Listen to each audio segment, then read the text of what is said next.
Have you been looking for an affordable country property? You know, a couple acres where you have room for all your toys and animals? Maybe you've even been dreaming of a dirt bike track, and you need a cute 4-bedroom house to go with it? On top of all that, how would you like to have solar?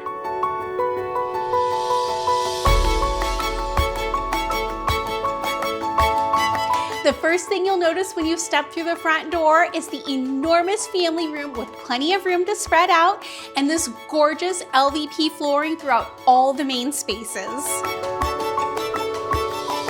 You'll love that this bright, cheery country kitchen has lots of counter space and updated stainless steel appliances. There's even a 3-seater breakfast bar, and having it open to the dining room means that it's perfect for daily living or hosting big gatherings. I just love all the natural light that floods in from the slider that leads out to the covered back deck.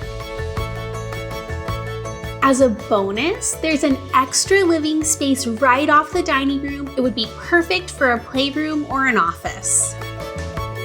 This 1,600 square foot home has 4 bedrooms and 2 bathrooms.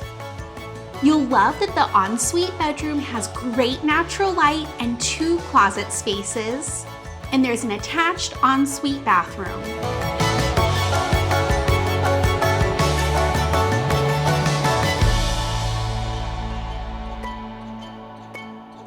Having a covered back deck really expands your living space, and it's the perfect spot to dine al fresco. And even though this property's over 2.5 acres, it's got the perfect size fenced backyard for the kids and fur babies to run around and play. This peaceful country property has a seasonal stream out back and plenty of room for a huge garden. And remember that dirt bike track I told you about? Well, it's gotten a little overgrown. It's ready for you to come rip it up and expose some fresh dirt. This home is tucked back on a quiet country drive, so you don't have to worry about traffic. It's got an attached 2-car garage and an easy pull-through driveway. There's so much parking for all your toys. It's got fresh exterior paint and solar to keep those energy bills within reach. So if you've been dreaming of an affordable 4-bedroom country home, we'd love to show you this one in person. Call me, Stacey Baxter, and my Magnolia team at 530-209-1716. Because it's your life and it's your story. We're just trying to help you find a 4-bedroom country property to tell it in.